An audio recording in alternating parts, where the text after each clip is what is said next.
Good morning, everyone. Welcome to Catalyst Energies. My name is Dee. Thank you for joining me. I'm so grateful that you're here. I'm so grateful that we are all going to make it.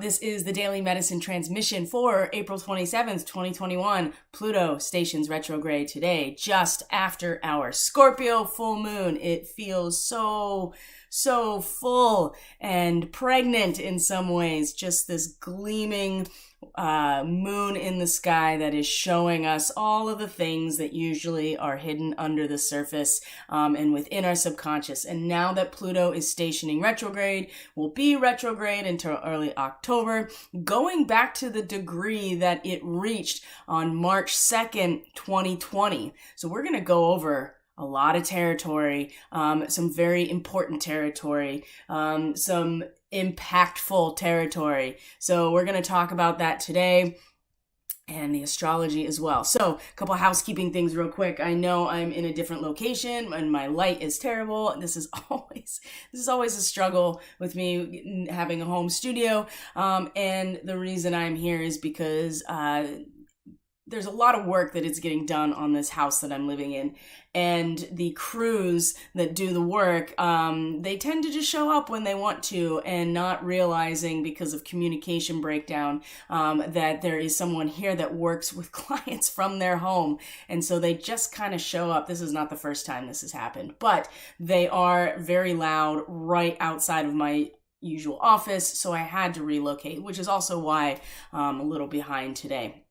So just if you hear drilling and footsteps and loud banging, I'm really hoping that they've maybe moved past that point already. So there's really not much I can do about it, and I'm not going to forego this work because of that. And it's a good example, honestly, of having to be flexible, communicating openly. They didn't realize, they didn't know, but I went out and made sure that they knew. There wasn't really much they could do, but at least they could be aware of the fact that other people actually have other things going on. We tend to get this tunnel vision when we're on our trajectory, on our mission, on trying to fulfill the tasks that we are charged with.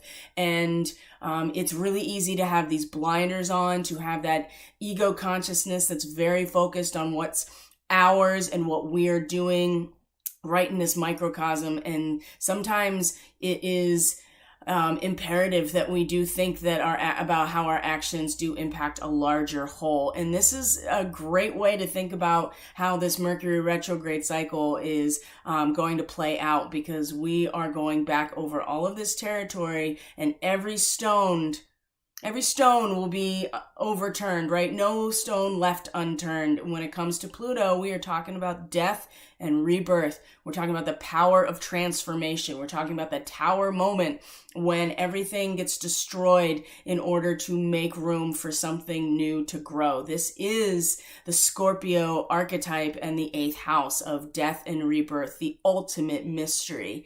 So there's information. There are our own shadow that is going to be addressed in reference to the territory that Pluto has gone through since early March 2020. And we all know what happened in early March 2020. We also know that in January of 2020, Saturn and Pluto came into a conjunction in Capricorn. So that really started the whole beginning of the end, right, of this process that we're all collectively going through, where everything that that our culture has been built upon, the institutions and the major structures that hold us collectively, that Capricorn represents, our cultures, our society, the economy itself, all of these major collective structures that we participate in creating together. Pluto is, since 2008 has been in Capricorn, but moving into these late degrees, and especially the Pluto return of the United States, we can't really separate the trajectory of this country that I am a citizen of from this whole process of the human collective making a leap forward. And I talked about this on the full moon astrology report, and the transmission yesterday did touch on this a little bit, but that we are that we are on this trajectory together.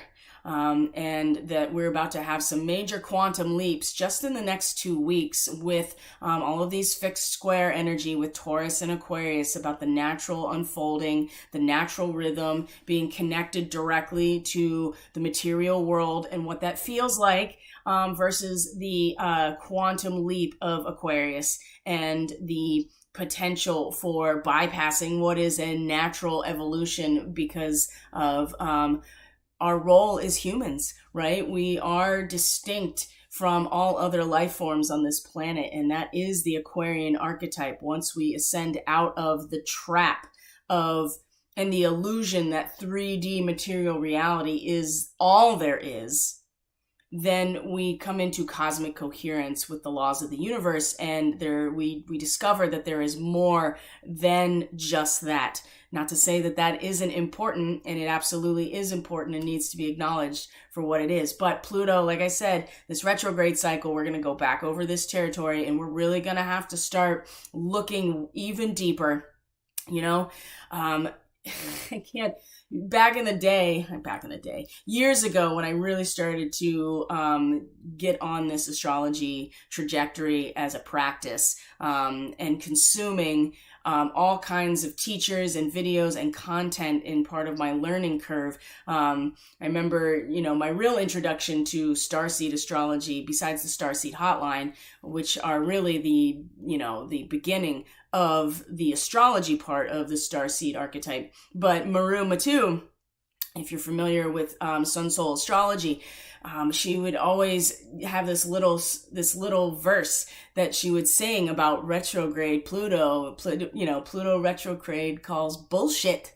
And this is because it has to go over all this territory and dig up the shit that we missed. And it's going to be within us, right? We're going to have to start looking within us. So, this is the start of the cycle. The moon is still in Scorpio right now. So let's get right into the chart and talk about the astrological aspects of today and what they can represent. So I hope everyone is doing well. Thank you to YouTube, on BitChute, on Subscribestar. Thank you to those supporting me on Subscribestar. I'm actually going to set up a monetary goal to encourage people to donate, because I think when you see that there are actually material aspects that are connected to these donations or the support on these platforms, I think people are more likely to contribute. So my first goal is to cover the yearly renewal cost of my website. So I'm going to be putting that up on Subscribestar. That is in the description box below if you want to link to that and support this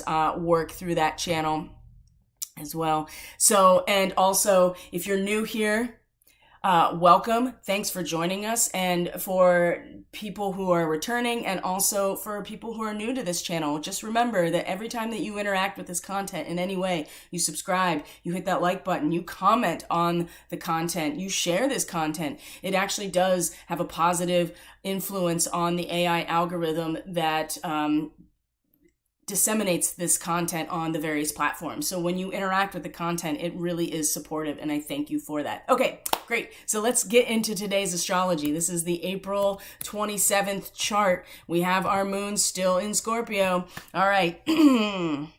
Let's get right into it, shall we? And there's some fixed star energy that is going to be talked about today too, because the nodes are now coming into, it annoys me that the South Node is not on this chart. This is a good reason why I also need to work towards getting some astrology software instead of using these freebies online. They're helpful, but the software is going to be more inclusive. Anyway, the nodes are getting now into within the orb, the 2-degree orb of fixed stars, Aldebaran, which is where the North Node is, and Antares. Ooh, this is important. And the nodes are going to be within that orb of these two fixed stars that are in opposition to each other into August. So this is starting now, just as the Pluto retrograde cycle is starting as well. And so we're going to talk about it, because them's fighting words, and they are also connected to archangels on both sides. And it's very,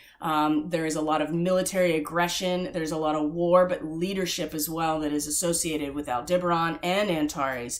So Antares starseeds are very much being aspected by the moon's south node right now. We are also now getting into really the last degree of the Orion starseed territory, as the moon, the moon's nodes are moving in that retrograde motion naturally. So we're about to exit the Orion starseed territory. So I want to talk about that as well as we're going through this process. So as we see, our moon is in Scorpio and is going to be, as it was in a opposition to Uranus, into Venus, and into Mercury all today, all of this stuff in Taurus. And of course, it was in opposition to the sun just last night. So the Scorpio is about the energy and the resources of communal relationships, of cooperation. This is the power dynamic in relationships. This is the mystery arena when we get into the Scorpio realm, because it's the darkness, it's the shadow area. This is where we really learn about ourselves through our relationships and the power dynamic that exists in a relationships. There are always a resource that is created when two aspects or more come together in a collective union of some sort. And Scorpio represents this realm. And also the ultimate mystery, like I said, of death and rebirth. And so in opposition, the moon in opposition, big up to us Scorpio moon people, because we feel all of the intensity, and there tends to be a lot of brooding emotionally when you get into Scorpio time, because you're like, whoa, I see the truth of things, and you feel, and it's not in the mind like Libra, where you are, at least you're applying your knowledge to find a sense of justice and balance in your relationship. Scorpio shows you what they are made of and what we are capable of when we come together, either in a positive way and the destruction we're capable of when people trust us and we trust other people. So there is a vulnerability here that the Scorpio archetype represents as well.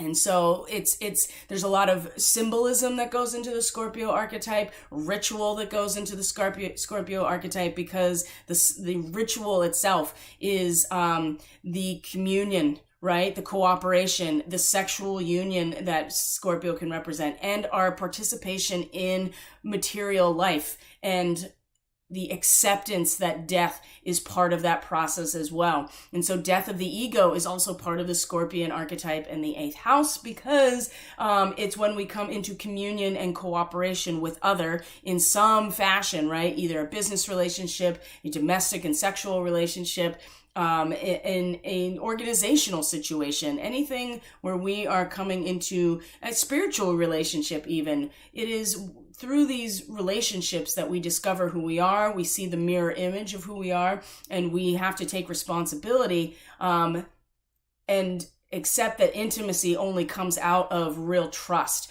And faith is what comes out of the Scorpio archetype ultimately. The faith of the potential of what we can create together by going into the darkness and facing the abyss. And this is going to be, we may be personally feeling it and having an emotional connection to this energy right this moment, but it's going to be Pluto, the actual ruler of Scorpio, that's going to take us back over everything we've experienced since March of 2020 in terms of our collective institutions, the structure and matrix of reality that we've all cooperated in creating, and going over this territory again to make sure and to maybe catch things that we've missed, go way deeper, and like Maru had said, like call bullshit on the stuff that maybe we had been connected to, maybe have been destroyed and transformed in some way, but now it's going to be even deeper, and we're going to have to face it within ourselves. It's been certainly out in the collective, and now it's going to be mirrored back into us, so that we can see how we each individually have participated in creating this situation and seeing our own abyss. This is not an easy time. So in this opposition, as we see here, the opposition with all of this Taurus energy. So there's a strong pull, in terms of our minds and our sensitivity and the material world that we value, and even the sun, our expression of our full self, and Uranus, the pathway of our awakening, and the radical transformation into the future, that allows us to step into the future that Uranus represents. All of these things are pulling on this experience of a communal situation and what it really represents. And so some themes here to think about as the moon is, for instance, being in opposition to Uranus and also in a quincunx to Chiron, is that there's a deep concern in Scorpio, especially at the moving into the second decan of Scorpio, deep concern of the social group for the safety of the individuals in that group. This is in opposition to Uranus, that is pulling us back into this practice of cultivating our own consciousness. So there's that first tug where we are feeling connected to this humanitarianism on an emotional level, whereas Uranus is disrupting our material reality so much on a daily basis that we are really being challenged to bring it back and focus on our own ego consciousness, cultivating our own material reality. And along with that, the quincunx to Chiron, okay, like Scorpio and Aries, which is interesting because they both have the same co-ruler in Mars. They also don't fit each other at all, because one is completely about the desire of the individual subjective experience, the I am that I am, and Scorpio is about the we are that we are. And the truth of that situation. So while we may emotionally be focused on this humanitarian aspect and the fact that love is based on a sense of responsibility produced by the knowledge of our interrelatedness and the feeling of our interrelatedness, it's really going to, create a pocket for us to adjust ourselves as we are, again, both Uranus and Chiron are moving in this semi-sextile pretty regularly between this 10 to 11 degree point. One is Aries, one is in Taurus. So they're only 30 degrees away from each other. And so it's very subtle, this subtle opportunity to invest these things in each other. But again, there is a sense here that Chiron is continuing to bring up all of our wounding and all of this like vulnerability and shame about having an ego consciousness in the first place, right? Collectivism in its purest form wants no individuals. So you can't even start from the Aries archetype in true collectivism because there is no individual subjective experience that's valid. And so this also will provide an opportunity not only to adjust our emotional perspective on where to put our what it means to be a humanitarian and how to love people based on this principle of interrelatedness, but it's also going to provide an opportunity to adjust ourselves and trying to centralize our own ego consciousness so that we're not pulled off of our center by reactions, created by desires and the flaming of our desire to be ourselves. But the Chiron aspect, I think, is really is really triggering us and triggering some deep wounding about even having this. And so having a moon in Scorpio, we're going to really be able to address this dynamic very directly. And at the same time, the opposition with Uranus, like I said, that is going to pull us in these two directions about, do I focus on myself or do I focus on other people? And you have to find the fulcrum. That's the real power of oppositions, is to find the balance point where you are getting maximum tension without one side pulling or the other, because we can't just let go of our responsibility towards other people, because this is going to be what this whole retrograde cycle really brings up, is that none of us are able to be separated from the other, but that only the highest version of all of that, which is the Aquarian archetype, is having Leo be also in its fullness.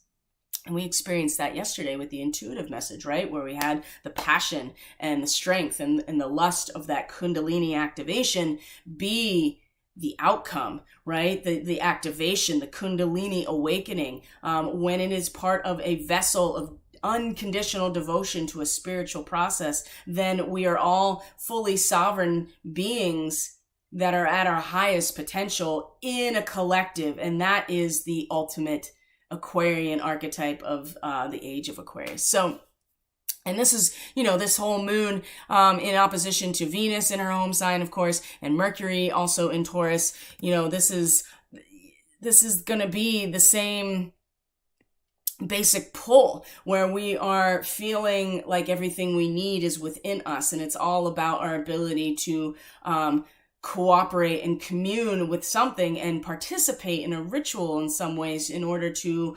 come to the truth of the power inherent within relationship. And again, we're going to be struggling, I think, on some level with the material world and our own consciousness at the same time. And I think this is important to consider during this time. And we're going to be airing out our minds, right? We're going to be airing out our minds and purifying that ego consciousness with Mercury and Taurus as well, because that's part of material reality. We have to, for as much as it starts to be dense and very solid, right? Fixed earth of Taurus, fixed water is sinking to the depths of the mysteries at the same time. And so we're going to really be feeling this tug in a lot of ways today between the material world and our own personal, those personal planets of Mercury and Venus, and of course the sun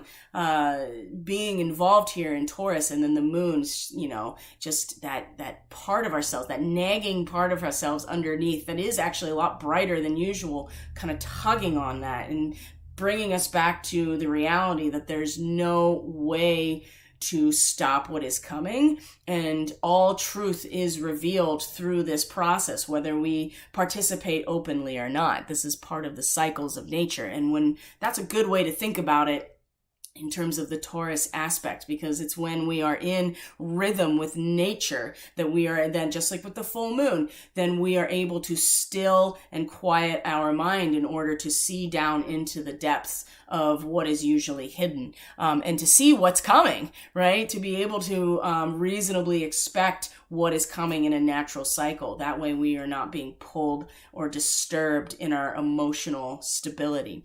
All right. So, and then the moon is going to trine Neptune today as well. And so just be prepared for a metamorphosis. On some level, we will be able to utilize this Scorpio energy, and it's going to be very supported by Neptune, that is dissolving everything into a transubstantiation into our conscious, our conscious ideals or our unconscious desires. And aren't we going to get a big idea of that with a very bright moon, a full moon in Scorpio, essentially. So unconscious desires are coming right up to the surface to be seen. And so that also is going to get a lot of traction if we are unconscious about what it is that we are transubstantiating or substantiating with Neptune and Pisces, bringing it collectively into form. We're going to have our personal metamorphosis here, because the moon is about how our personal consciousness is constructed, right? So lots of opportunities today. It's not going to be easy, that's for sure. And what else is going on? Let me look real quick. And then the moon, squaring Saturn as well. The moon squaring Saturn. There's a really strong urge towards achievement. And that, again, is part of the Scorpio desire and the hunger to merge with other in order to accomplish something, in order to, achieve something, right? Whereas Saturn is just relentless wherever it is, in terms of providing a boundary and a barrier, a crystallized and formalized reality that is the instrumentation of knowing what's, being able to predict what's coming, the barometer of our own intuitive nature, our own ability to be in coherence with natural law. So as much as we want to achieve something and really allow ourselves emotionally to move towards this, right, to achieve something, to perform experiments, to be an inventor of our own internal consciousness, especially based on everything that we are learning along the way. It's, again, Saturn is going to kind of put the hammer down and be like, well, you can perform your lab experiments all day, and that's important, but also realize that there is already instrumentation that allows us to predict the causal progression of things based on natural changes. So, definitely some urge and desire to do something that's going to be cut off in some ways by Saturn. That's saying that it's really not about what we do on the outside, but how we see ourselves and our own shadow from the inside. That's really going to make a difference. And if we're trying to make change too quickly, I think that's also going to be reflected in our own experience. So we have the chart. So now I want to start talking about some fixed stars. So some of these are not new to us. We have the sun today at fixed star Hamal in the head of the ram. And we talked about this before because this is where Mercury and Venus have both been already in this position. So of course the head of the ram is going to be headstrong, aggressive. We're talking about the sun here. So this is the fulfillment of us and the blossoming of who we are, our expression. So headstrong and aggressive, but also a protector of our community and very capable leadership. See, that's the thing about the Aries archetype that's why Mars is the warrior, because you may be headstrong and aggressive as an Aries person, for instance, or with the Aries archetype, but also there is virtue behind this, especially the sun in Aries is the Three of Wands, for instance. Community, protector of your community, capable leadership. This is where the sun is at, and it was in the full moon. So the other position, it's right next to it, essentially, and we've talked about this before. Shadir, right, is in the left breast of the Ethiopian queen of Cassiopeia. Again, leadership, rulership qualities, but you have to beware to not let it go to your head. You want to, Cassiopeia, for all the rulership that she represents and the potential for letting it go to our heads or getting really, getting kind of lazy about things. When Perseus rescued her daughter, which is Andromeda, she was very gracious to Perseus. So this is where that Venus aspect comes into play. And so there is a strong potential today to really step into a sense of leadership and protection of who and what we value, and protection of our communities, and protection of who we identify as our family, and that strong family matrix. That is really strong, and that came out really strong yesterday with the Chariot at the center of the heart of the matter for us. And this is just going to keep getting stronger as Mars moves through Cancer. And so the sun today is in these positions that really support rulership and capability to rule over our own expression, rule over our own fulfillment of ourself, and to be a protector and a capable leader in our own right today. So that really supports it, but it's also very aggressive, and we're going to see that as well now that we move on to the nodes. So now, like I said, the nodes are, they move in a natural retrograde motion.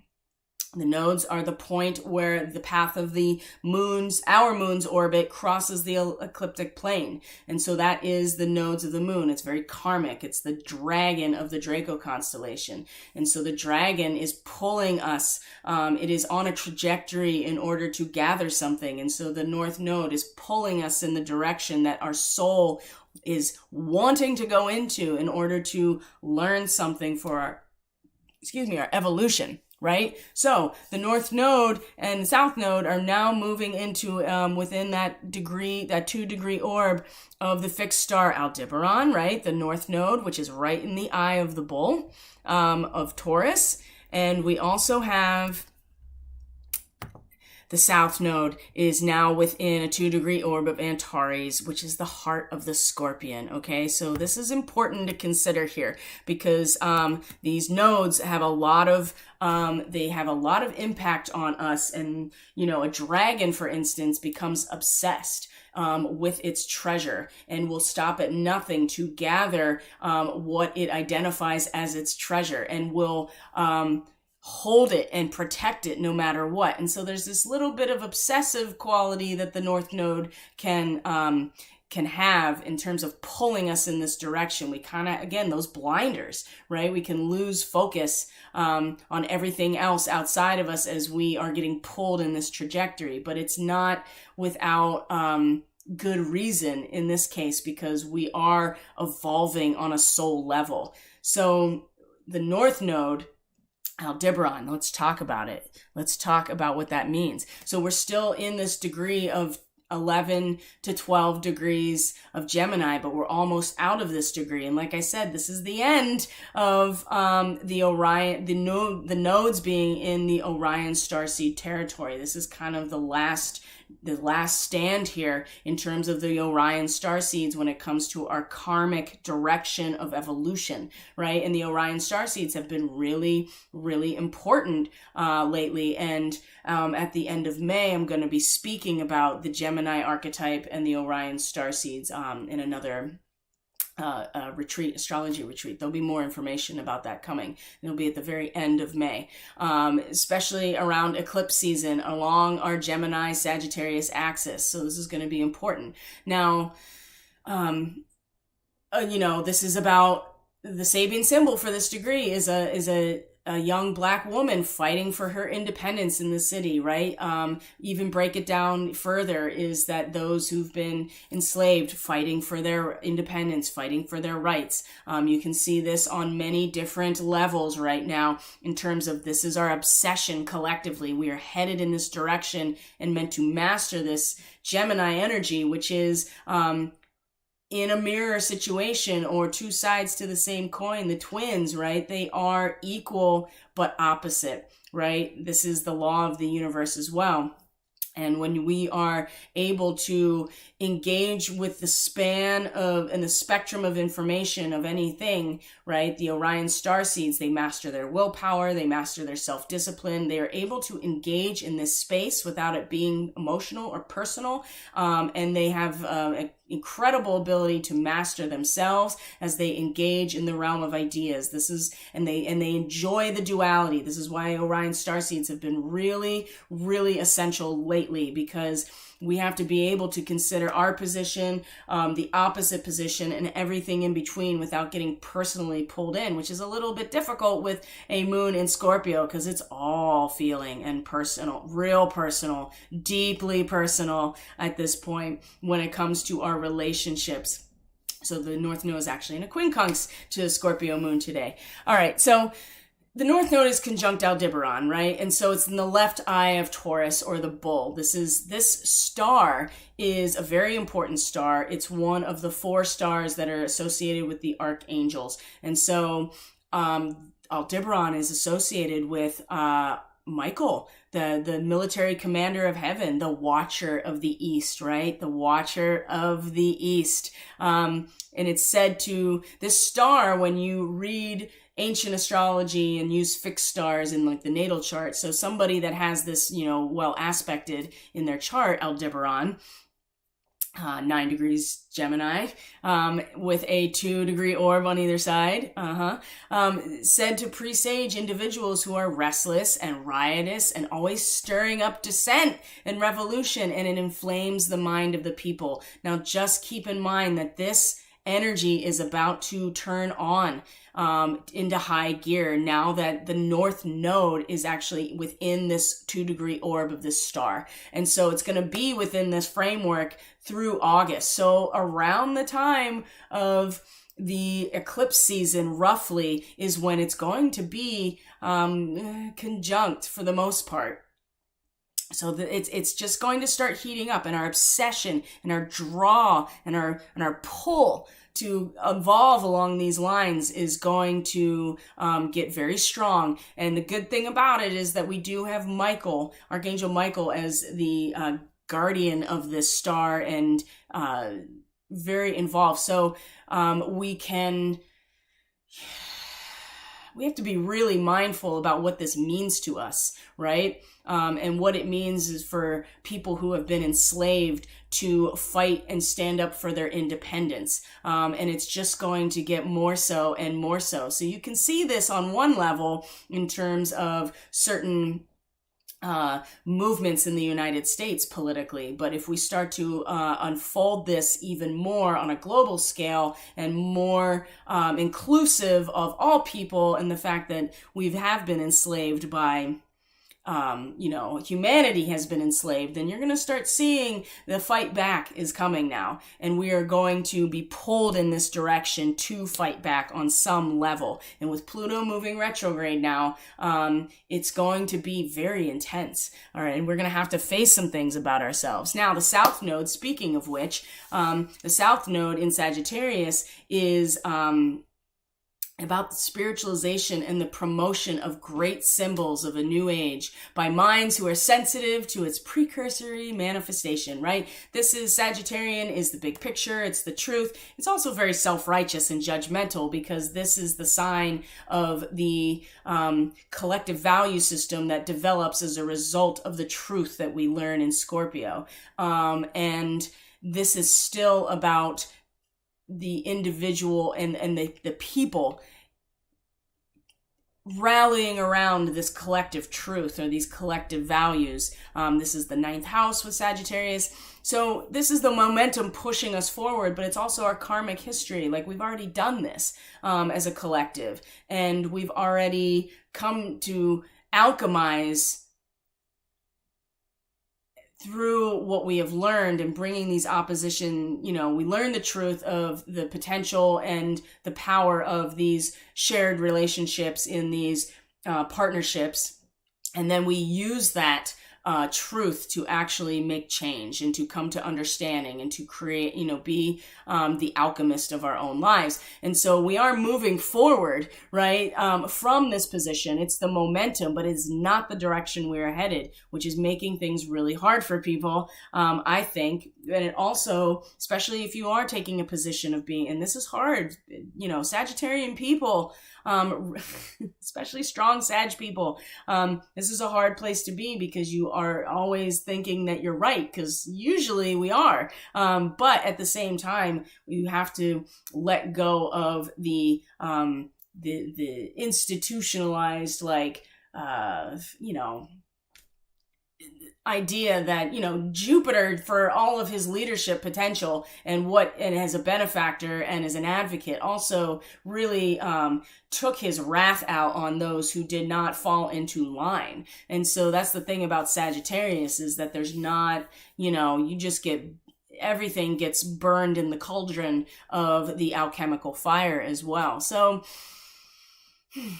this is where we're heading from. So this node now is in conjunction with Antares, okay? So this is a very specific starseed marking.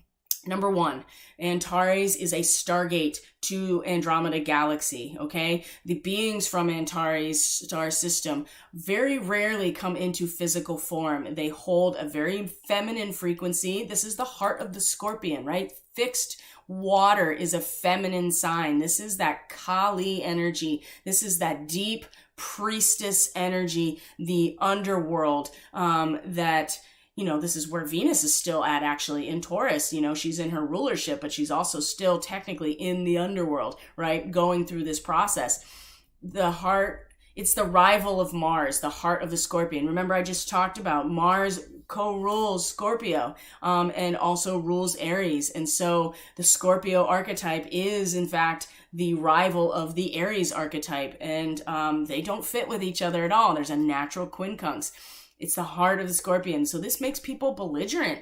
It makes them tough. It makes them pierce right down to the core truth of things, and can really stimulate some, like I said, some belligerent activity and perspective. But it also conveys mental alertness and strategic ability and courage, because a rival of Mars suggests that it is just as courageous and brave and has the ability to go to battle as much as Mars does, but it's from the full military. You know, the 8th house in Scorpio also does rule military connection, not necessarily the leadership, but the energy of the military itself and the soldiers and what is created as a result of their communion with each other. So Antares is connected to Archangel Uriel, which is the fire of God. So Uriel held the secret of the Great Flood and only revealed to those who could handle the truth. And so there is a sense that there's only certain souls and certain,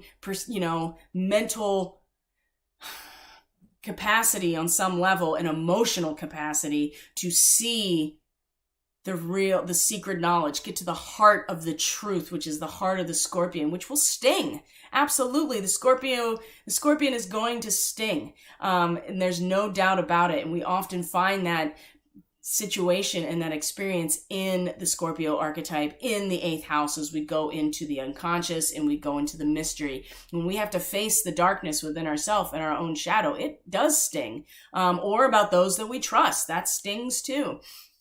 So Antares can be an indicator of success in a battle or war, but you can't forget its opposition, which is just as powerful, which is Aldebaran. They're exactly in opposition to each other. So you have one side, which is the South Node, in a conjunction with Antares now, the fire of God, the heart of the Scorpion, getting right down to the piercing truth of a situation, which again gives a toughness and courage, in exact opposition to the North Node, which is where we are being pulled, which is much more about stirring up that revolution and the dissent and inflaming the minds of the people, and having Archangel Michael on that side. This is really, really intense, and we're going to be on this karmic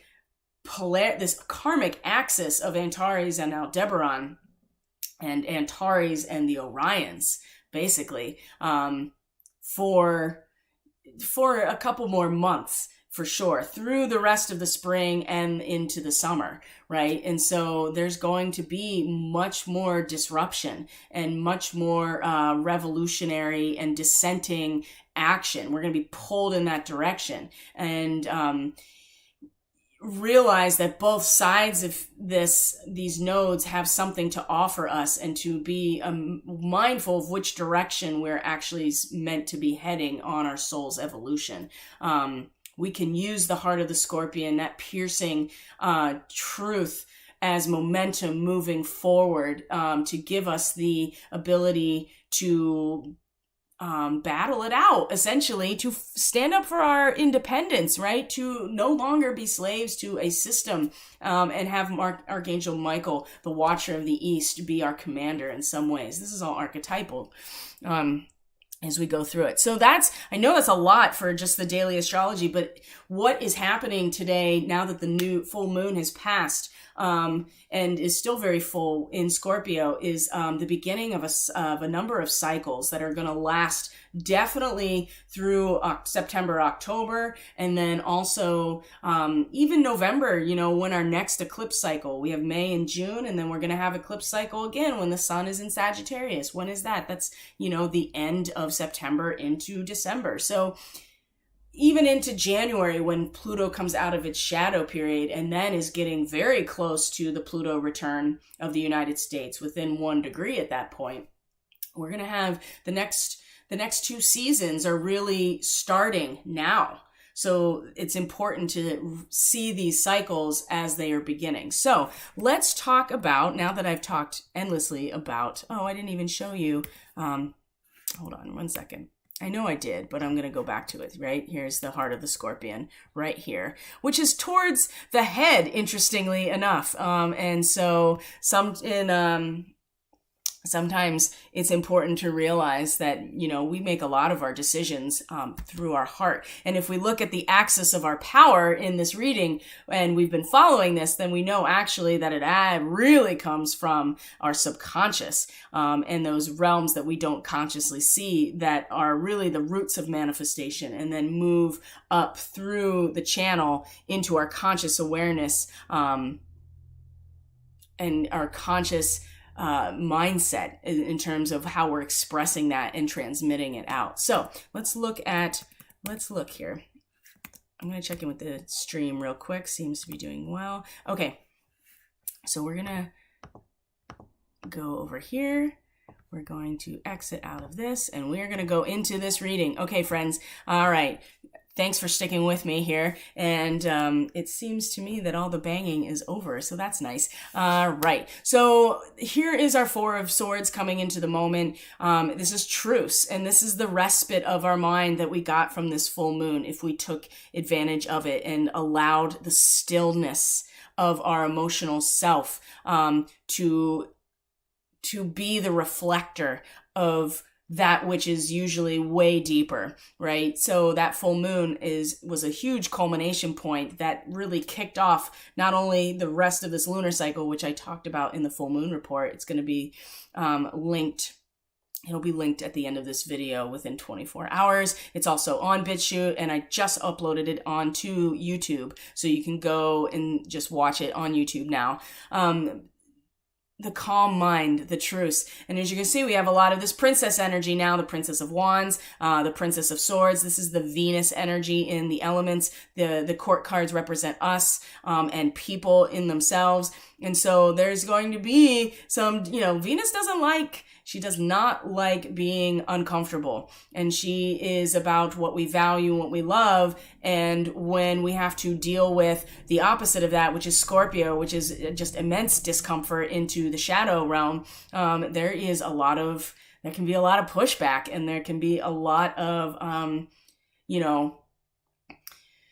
doing what we need to do to bring to us what will make us feel comfortable. And sometimes this turns into a variety of things, being, especially Taurus, being stubborn, being lazy, being slovenly. There's a lot of ways that we can try to control what's going on without actually seeing it for what it is, and we can't really control. And now on this axis here, we are going to start dealing with, changes in our community structures, changes in the groups and the communities and the collectives that we may have been part of or felt part of. Perhaps they are starting to dissolve. Maybe those bonds are not as strong as we thought. And what's going to come out of this, though, is a recognition of this initiation process. But it's the mind is going to fight back, even though we've had this stillness. So let's go into this one piece at a time. So Libra is Jupiter in Libra specifically, right? The advocate of Jupiter with the scales of justice. So this truce, right? Coming to a truce. It's really about a respite of the mind, right? Coming to some sort of necessarily a conclusion, but the winds of the mind have settled, right? And what does disturb the top of a very calm lake or a pool of water? Well, the wind will definitely do that. So with this full moon, if we were able to really express ourselves and identify ourselves through the idea, this expectable outcome based on our coherence with the natural rhythm, which is Taurus, the winds of the mind were able to calm, and we were able to get an accurate reflection of that shadow realm of the internal subconscious space that the moon does represent.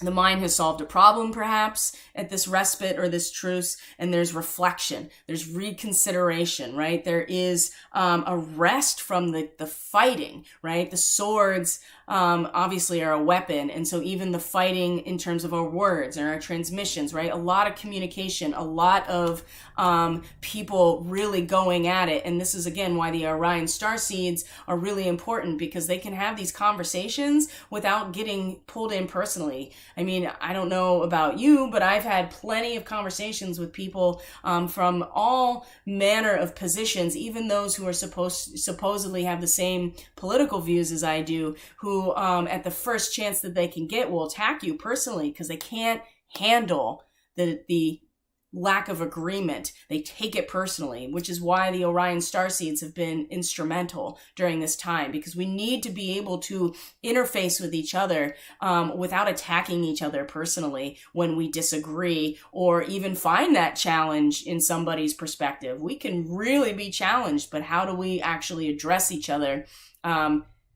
in a way that doesn't get pulled in?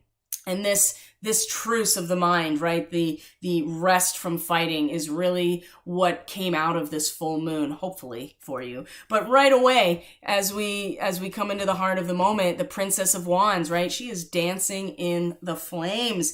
This is the Princess of the Shining Flame. And where is the flame? Well, the flame is in Aries, right? With Chiron. The flame is Sagittarius in our Antares, right? That south node where we've been, what we've mastered karmically in the past.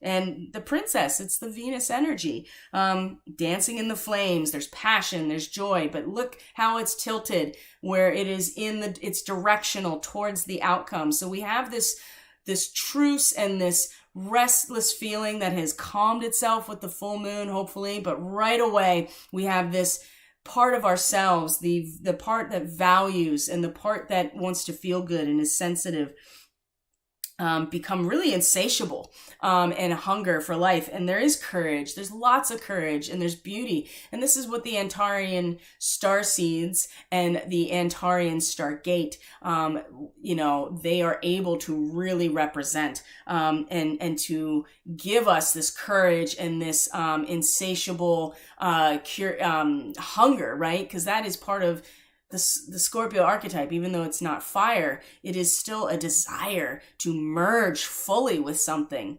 and which is where we really get to truth. But the thing about the princess is that, at her worst, there's a real inability to feel compassion. Real compassion. She's just dancing in the flames. And so it's really surface level for her. And so for as much as this is a joyful, beautiful, courageous card, and this represents that part of ourselves, as soon as we, kind of put it in the direction of the future, this is where our mind is going to be very disturbed in terms of our ability to feel grounded, feel secure, feel comfortable in what we value. So it's that Antarian starseed aspect, and the south node being in Antares is really strong today. And again, the momentum forward into a Gemini north node, the Princess of Swords. So we'll get there. It's important that we realize where we're at energetically right now. So the Eight of Roses is the Sangha, or the community, the spiritual community, the matrix of people who are on the same trajectory spiritually as you. Excuse me. So when it's reversed at the heart, at the root energetically of us, there's definitely a dispute, there's disruption, there's feeling of not belonging anymore, right? Things have changed. And you may not resonate with the group anymore. And that doesn't mean that the group in itself has lost value. I'm so sorry. 1 second.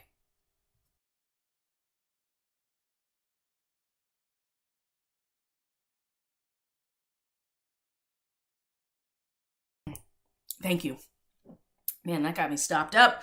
You may not resonate with the group. And like I said, it doesn't mean that the group itself doesn't hold value. It's just that you may not resonate with the group. It may be time for us, and this has come up many times now, it may be time to embark on your own. And as we talked about yesterday with the intuitive message as part of the transmission, paths unknown.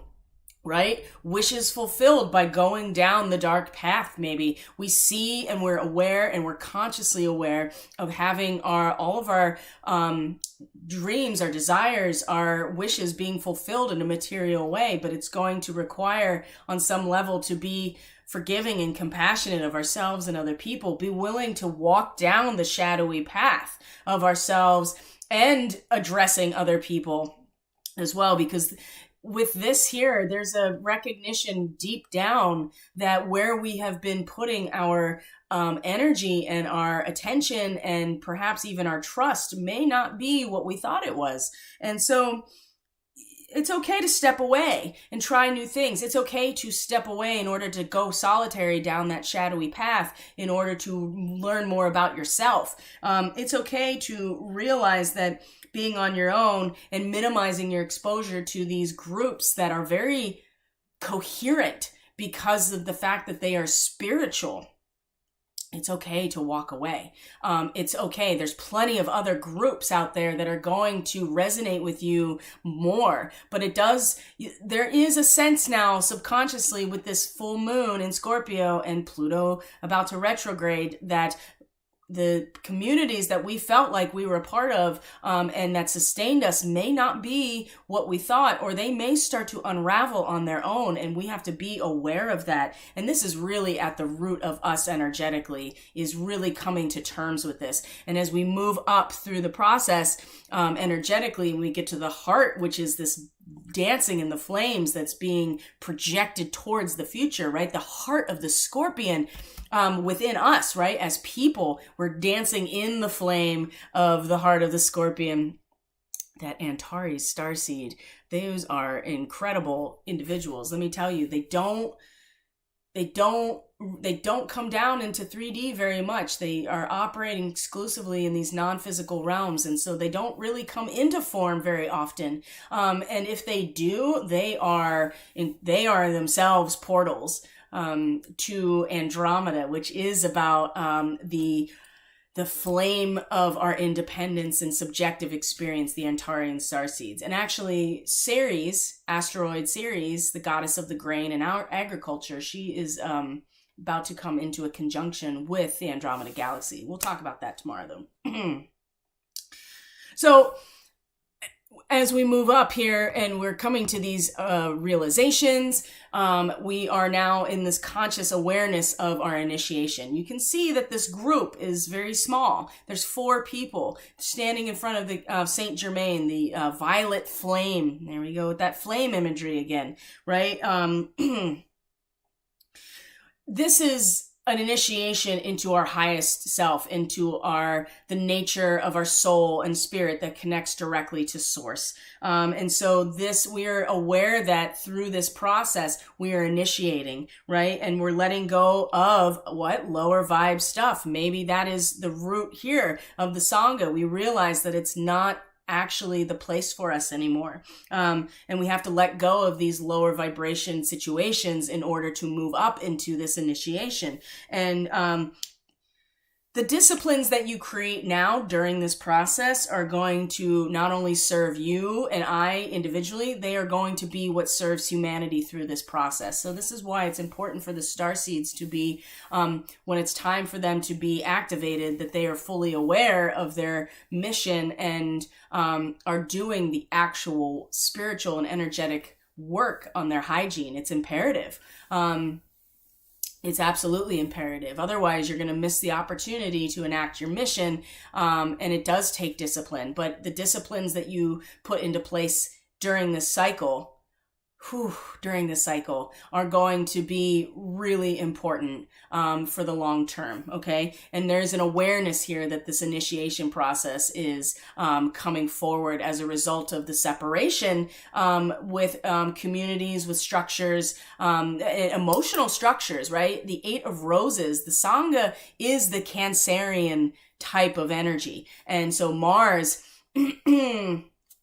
is in this realm right now, so also feeling very protective and also needing nurturance, but is also not afraid to really face off with those aspects that are not really the best for our character and personality. So we do see that this initiation is here. So where is this going to lead? Well, it's inevitably going to cause conflict in our minds, and our comfortability around these ideas and the intellectual aspect is going to be, uncomfortable. The princess of the rushing winds, the Venus of the air element, and when she's reversed, she is nasty, stubborn and cruel and spiteful. Egoistic and discriminating while we are beginning to think independently about something. That's something to consider as well, because even in that process where we start to differentiate ourselves from this group think that comes along with strong, the negative aspect of this sangha is a cult. Okay, it's not a healthy situation. It's a cult. And coming to realization about that is really important. But in the process, there's going to be cognitive dissonance with our comfortability that gets expressed through this Princess of Swords in her reverse position. So we can be spiteful. We can be way too discriminating and not very, and this is just going to be how it is with the North Node. Okay. It's just going to be how it is. And aggressive when things do not go her way. She can get aggressive and spiteful, wasteful, failure to recognize facts. Now think about, this is the horizon of our consciousness. This is the cause and effect relationship on a third dimensional level here. And so to expect that the manifestation is going to be a lot of us feeling this way. Many people feeling this way as a result of the recognition that the bonds that have been holding our emotional vulnerability may not be where we belong anymore. And even though we are dancing in the flame of our courage and our beauty, and there's a playfulness here, and we do recognize this initiation process, it's not going to be received very gracefully. Let's just put it that way. And so to be mindful of that. Now, there's some great guidance here that'll help us and support. Number one, the light of the world. As these relationships and this Cancerian matrix, these familial bonds, the spiritual community, as it is disintegrating, as we're walking away from it, as we are addressing this, the light of the world, right? This is our higher self knocking. Make sure that you answer the door. Our divine nature is trying to get our attention. You know what I mean? These aspects may not have been as divine and as spiritually oriented as we have thought. There's a lot of this that's going to be recognized over the course of this Pluto retrograde cycle, and also with the nodes now in this opposition with Aldebaran and Antares. Okay, so make every day sacred by going within. You don't have to give your allegiance to any specific community or group, or because that's a cult, right? You have to let God in, let Source in directly into your spirit, into your life, in order to really find where you belong. And you'll be led there, you'll be guided there, and it might be lonely for a little while, but this is also part of the hermit type of archetype, the light of the world. Letting this sage part of ourselves come forward, and we can make every day sacred by going within. Every action, which this is where Jupiter is in Aquarius right now. This is the United States natal moon, the same degree. This is about making every action, even if it's mundane and chopping wood, carrying water, preparing for the future, even that is a sacred act that can have incredible meaning. And so we need to let in our higher self so that we can practice this and start to see where our true spirit lies, right? And the blue heron as the animal guidance, make a stand for what you believe in. And so we need to trust our own deep sense of knowing what right action is, not what other people are dictating for us. We have to figure this out. This is what this whole cycle is going to be. Don't rely on others necessarily to tell you what to do or how to act. That's what a cult does. Practical optimism and clarity of purpose. will always dissipate the tendencies towards self-pity, of being controlled. It's important.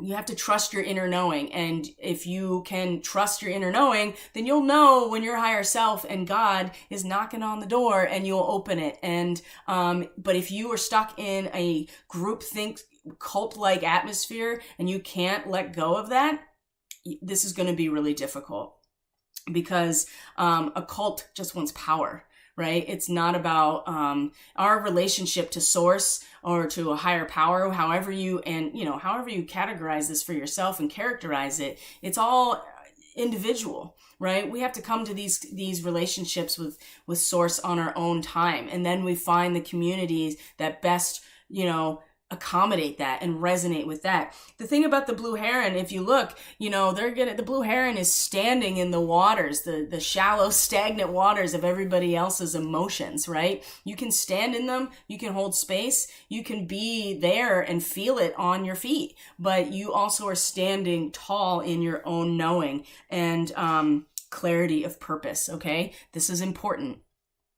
Now, when it comes to the initiation, the tortoise, slow and steady wins the race. When it says you're too fragmented, do whatever it takes to get grounded. Well, I would say that committing to ourselves with the One of Roses is a good way to start.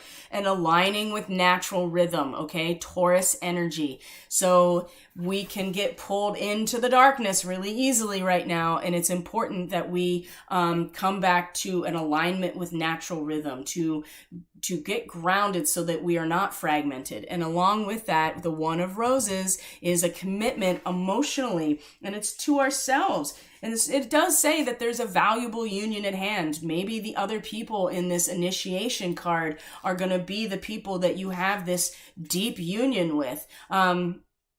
And there's a conscious commitment to ourself, and not in a selfish way, but when we commit to ourself as a vessel of divinity, of sacredness, then the spiritual path and relationships to God come through this initiation into a higher self. But we have to make that commitment. And so if we're fragmented all over the place, and again, the moon in Scorpio is going to potentially do this. And boy, oh boy, that Princess of Swords is going to be very fragmented with what comes out of this cycle. It's important that we are committing to ourselves. We're committing to our path. We're committing, not in a selfish way, we're committing our path and service to a sacred pathway, right? And realizing and being aware that everything we're experiencing, especially the beginning of this Pluto retrograde cycle, is an initiation process. And we have to get grounded into that and make a very singular emotional commitment to that process, so that when everything, for those who are not able to gracefully handle the disruption, and they get spiteful, they get wasteful, they get really egoistic and stubborn, we are a lighthouse, number one, and that we are firmly planted into our divine nature and standing up for ourselves.